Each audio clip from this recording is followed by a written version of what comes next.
Hello folks, welcome back to my channel. मैं उम्मीद करता हूँ कि आप सब बढ़िया होंगे।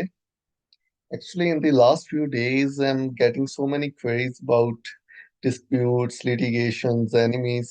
तो मैंने सोचा कि आज एक ऐसा टॉपिक उठाया जाए जिसमें ये बताऊं कि ऐसे कौन से योगास होते हैं जिनके कारण आपको ये प्रॉब्लम्स आती हैं एंड इसके डिस्ट्रक्शन के योगास कैसे बनते हैं, जिसे हम शत्रुहंता योग भी बोल देते हैं कि जिससे आपके दुश्मन तो बनेंगे मगर वो आपका कुछ बिगाड़ नहीं सकते। तो आज हम इसी योगा पर बात करेंगे कि ऐसे कौन से प्लैनेट्स होते हैं एंड कौन से हाउसेस होते हैं जिनके कारण अगर वो योगाज आपके चार्ट में बन रहे हैं तो आपके दुश्मन आपका कुछ नहीं बिगाड़ पाएंगे, वो जितनी मर्जी ट्राई कर लें मगर आपको उसके कारण कोई आपकी लाइफ में दिक्कत नहीं आएगी।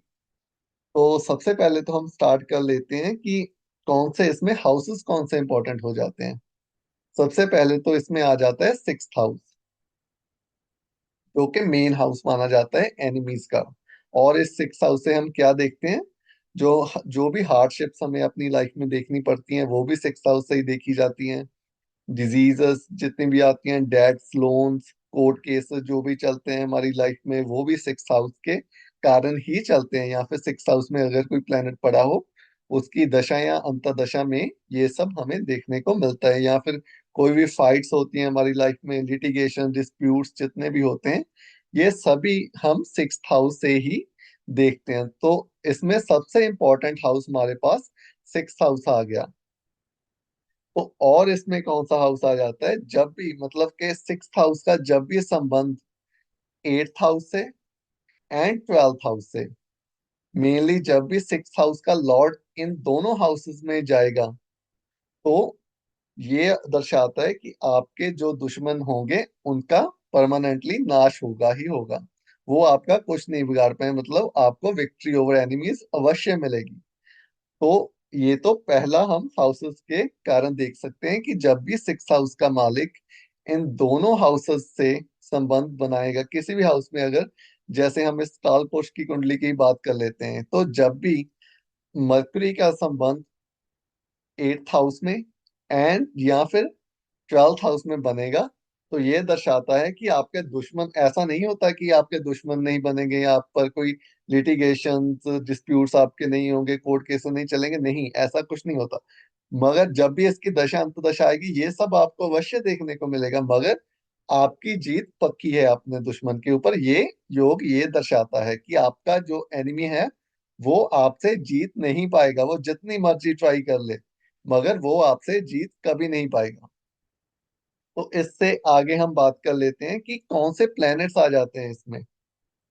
तो प्लैनेट्स इसमें चार प्लैनेट्स होते हैं जो सबसे इंपॉर्टेंट माने जाते हैं, जो आपके शत्रुओं का नाश करने के कैपेबल होते हैं। तो सबसे पहले तो आ जाता है राहु प्लैनेट हमारे पास। तो जब भी राहु का संबंध, राहु एंड केतु हम दोनों एक साथ ले लेते हैं, तो जब भी राहु एंड केतु का संबंध इस सिक्स हाउस से बनेगा या फिर सिक्स हाउस का जो भी लॉर्ड है, तो जैसे हम मान लेते हैं कि ये योग अगर और किसी भी हाउस में बन जाए मगर जब भी सिक्स हाउस का मालिक अगर एट्थ हाउस या ट्वेल्थ हाउस में चला जाए और उसमें केतु, केतु एक ऐसा प्लैनेट है जो हमें सेपरेट करता है उस चीज से।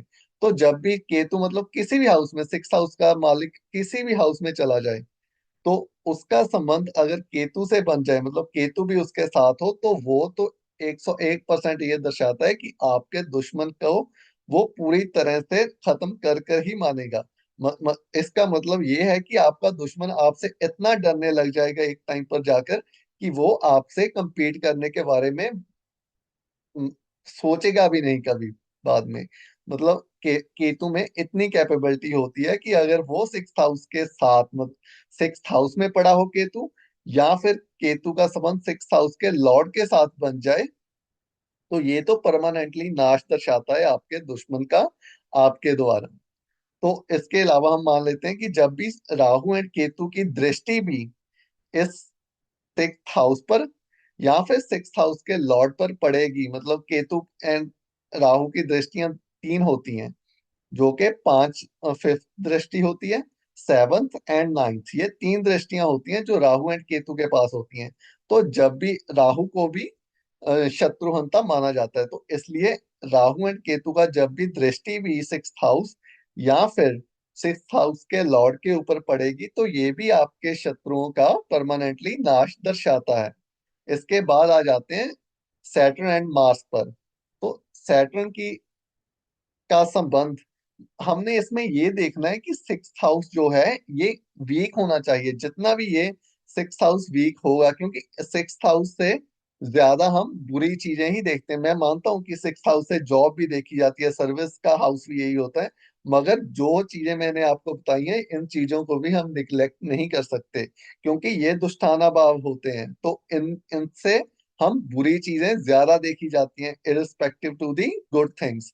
तो अच्छी चीजें का हम कम मानते हैं इससे, और बुरी चीजों का रिजल्ट ज्यादा मिलता है। तो इसमें जब भी सैटर्न पड़ा हो, मतलब इसमें हमने ये देखना है कि जितना भी सिक्स हाउस का लॉर्ड वीक होगा, उतना ही वो आपके दुश्मन को वीक बनाएगा। या फिर अगर जितना ये हाउस, अगर आपके चार्ट में जितना भी ये हाउस स्ट्रांग होगा, उतनी ही आप ये देखोगे, क्योंकि ये एक चार्ट पर देखने से नहीं पता चलता। हम जब जब हम तो डेली रूटीन में चार्ट्स देखते हैं, तो उसमें ये निकल कर आया है कि जितना भी ये सिक्स हाउस का लॉर्ड स्ट्रांग होगा, उतनी ही मुसीबतें उस इंसान के लाइफ में चल रही होती हैं। तो जितना ये हाउस सिक्स हाउस या फिर सिक्स हाउस का लॉर्ड जितना वीक होता है, उतनी ही उस इंसान को प्रॉब्लम्स अपनी लाइफ में कम आती हैं। एंड ये कोर्ट केसेस, लिटिगेशन, ये उस इंसान को कम देखने को मिलते हैं।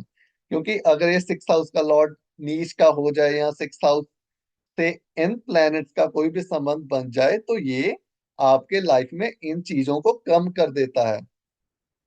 या फिर ये विपरीत राजयोग में चला है, सिक्स हाउस का लॉर्ड एट्थ हाउस या ट्वेल्थ हाउस में चला जाए, तो ये दर्शाता है कि आपके शत्रु आपका कुछ नहीं बिगाड़ पाएंगे। जितने मर्जी कोर्ट केस चल जाएं, जितने मर्जी आपके साथ फाइट्स हो जाए, तो मगर एंड एट द एंड आप ही जीत प्राप्त करोगे अपने दुश्मन के ऊपर। तो ये तो हमने बात कर ली कि ये सब ये प्लैनेट्स होते हैं। सैटर्न की दृष्टि कौन सी होती है? थर्ड दृष्टि होती है। जैसे यहाँ पर अगर फोर्थ हाउस में सैटर्न पड़ा हो, तो सैटर्न की थर्ड दृष्टि सिक्स्थ हाउस पर पड़ेगी। तो ऐसे ही सैटर्न की थर्ड एस्पेक्ट होता है, seventh aspect and tenth aspect Saturn का देखते हैं। ये तीन दृष्टियां सैटर्न के पास होती हैं। ऐसे ही मार्स की दृष्टि होती है फोर्थ। जैसे अगर मार्स यहाँ पर पड़ा हो थर्ड हाउस में, अगर मार्स यहाँ पर आपके चार्ट में लिखा है, तो आपके चार्ट में ये शत्रुहंता योग बनता है। तो मार्स की, क्योंकि फोर्थ एस्पेक्ट यहाँ से एक दो तीन चार, तो यहाँ पर फोर्थ एस्पेक्ट सैटर्न मार्स का पड़ेगा, तो ये आपके शत्रुओं से आपको विजय प्राप्त कराने में सहयोग अवश्य करेगा। इसी तरह से सातवीं दृष्टि होती है सैटर्न की, जैसे यहाँ पर आ जाए। एंड इसके पास एट्थ दृष्टि होती है। जैसे अगर 11th हाउस में भी आपके मार्स पड़ा हो, तो उसकी एट्थ दृष्टि आपके सिक्स हाउस पर पड़ेगी, तो ये भी सेम चीज ही दर्शाता है। एंड इसी तरह से अगर आपके चार्ट में कभी भी जैसे ये सिक्स नंबर साइन ही ऐसा होता है जो कि आपके दुश्मन को दर्शाता है। जितने भी आपके लाइफ में आपके ऊपर ब्लेम्स लगते हैं या कोर्ट केसेस चलते हैं, ये 6 नंबर साइन ही या फिर सिक्स हाउस के कारण ही होता है। तो जब जो भी प्लेनेट आपके, अगर इन प्लैनेट्स में से कोई भी प्लेनेट आपके 6 नंबर साइन में पड़ा है, तो ये भी सेम चीज ही बताता है कि आपके दुश्मन आपसे जीत नहीं पाएंगे।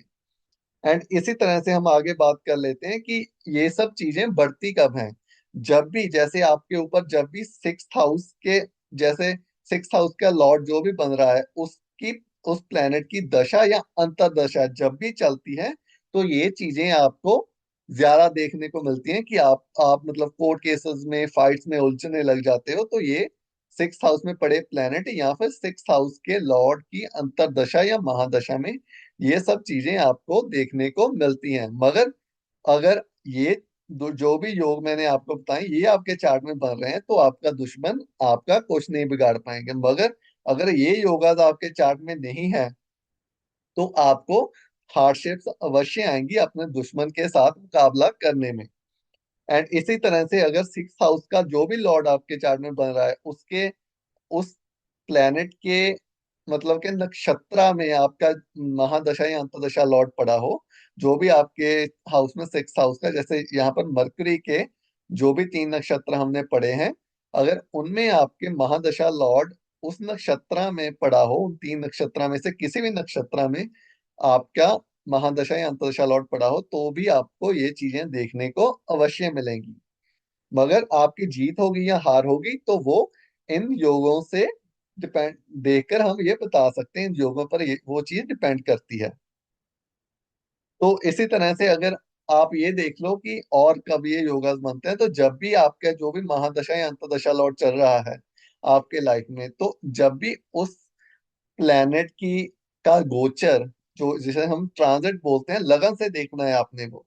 जब भी लगन से आपका वो प्लेनेट सिक्स हाउस में गोचर कर रहा होगा, क्योंकि उन जोगों को हम, जो प्लेनेट ज्यादा टाइम के, जैसे मुंह तो बहुत जल्दी चेंज हो जाता है, 2-3 दिन में चेंज हो जाता है, मुंह तो अपनी राशि परिवर्तन कर लेता है, मगर जो भी बड़े प्लैनेट्स हैं जो ज्यादा टाइम लगाते हैं गोचर करने में एक राशि से दूसरी राशि में, तो उन प्लैनेट्स की अगर आप पर महादशा या अंतर्दशा चल रही है और वो सिक्स हाउस से गोचर कर रहे हैं, तब भी आपको ये चीजें देखने को मिलेंगी ही मिलेंगी।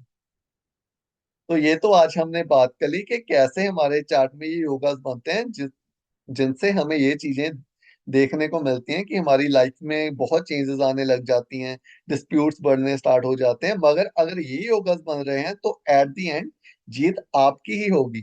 आपको सफरिंग जरूर सहनी पड़ेगी आप अपनी लाइफ में, क्योंकि ये इट्स अ काइंड ऑफ विपरीत राजयोगा ही माना जाता है, क्योंकि विपरीत राजयोगा तभी प्रफुल्लित होता है जब पहले आपको वो चीजें सहनी पड़ती हैं, आप सहते हो, बाद में एट द एंड जाकर आपको, क्योंकि आपको जीत तो तभी मिलेगी ना जब आप किसी फाइट में उलझेंगे पहले। इससे पहले आपके अगर दुश्मनों पर आपकी जीत तभी होगी क्योंकि उससे पहले आपके दुश्मन बनेंगे। अगर दुश्मन ही नहीं होंगे तो दुश्मनों पर जीत कैसे होगी आपकी, राइट?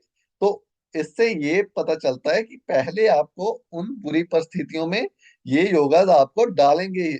तो डालने के बाद निकालने की भी इनकी ही रिस्पॉन्सिबिलिटी होती है अगर ये योगाज बन रहे हैं। एंड इसमें और एक बात मैं आपको क्लियर कर देता हूँ कि इसमें आपका जो लगन लॉर्ड होता है ये भी स्ट्रांग होना बहुत जरूरी हो जाता है, क्योंकि अगर आप खुद ही स्ट्रांग नहीं होगे तो आप में वो कैपेबिलिटी नहीं होगी उन परिस्थितियों, क्योंकि बुरी परिस्थितियां आपके ऊपर आएंगी, वो तो आनी ही आनी है, तभी आप चीज प्राप्त करोगे। अगर उन उन परिस्थितियों से आप हार कर बैठ जाओगे, वो तभी होगा अगर आपके लगन का स्वामी वीक है, तो आप में वो कैपेबिलिटी ही नहीं होगी, वो फाइटिंग स्पिरिट होती है एक, वो ही नहीं होगी आपके अंदर। तो अगर आपके लगन का स्वामी भी इसमें देखना बहुत जरूरी हो जाता है कि कहीं वो तो वीक नहीं होकर बैठा, तो उसमें आपने देखना होता है कि आपने लगन स्वामी को, अगर वो 6-8-12 से संबंध बना रहा है तो उसकी रेमेडीज टाइम पर करनी बहुत इंपॉर्टेंट हो जाती हैं। अगर वीक है तो हम वो देखते हैं कि कौन से नक्षत्रा में है, नक्षत्रा देखकर एंड फिर साइन देखते हैं कि कौन से साइन में पड़ा है, अगर उसके उपाय करवाकर, या फिर अगर बहुत स्ट्रांग है मतलब वीक होकर बैठा है मगर उसका राशि अच्छी है, उसका हाउस अच्छा है, तो उसके अकॉर्डिंग हम उन उसके उस प्लेनेट के जो भी रिलेटेड रत्न होते हैं, स्टोन्स होते हैं, वो पहनाकर उस प्लेनेट की जो पावर होती है उसको बढ़ा देते हैं। तो उसके कारण इंसान के अंदर वो पॉजिटिविटी आ जाती है, एक मतलब वो इंसान के अंदर एक फाइटिंग स्पिरिट उत्पन्न हो जाती है कि वो इंसान सोचता है कि मैं कोई भी चीज अचीव कर सकता हूँ अपनी लाइफ में, किसी भी परिस्थिति से निकलकर अपनी अपने विजय प्राप्त कर सकता हूँ। तो ऐसी एक स्पिरिट आ जाती है जब लगन का स्वामी हम स्ट्रॉन्ग कर देते हैं या फिर ऑलरेडी आपके चार्ट में स्ट्रॉन्ग पड़ा होता है। तो ये सब चीजें हमें देखनी बहुत इंपॉर्टेंट हो जाती हैं कि कैसे ये एनिमी डिस्ट्रक्शन योगा, जिसे हम शत्रुहंता योगा बोलते हैं, ये बनता है। तो इसी तरह से हम आगे किसी और नए टॉपिक के साथ मिलते हैं गाइस। मैं उम्मीद करता हूँ कि आपको वीडियो अच्छी लगी होगी, एंड इसी तरह से if you wanna get consultation from me, तो आप मुझे ईमेल कर सकते हो। I will respond to your query as soon as possible. तो मिलते हैं गाइस किसी और अच्छी वीडियो के साथ। तब तक के लिए धन्यवाद। Have a good one. Bye. Take care.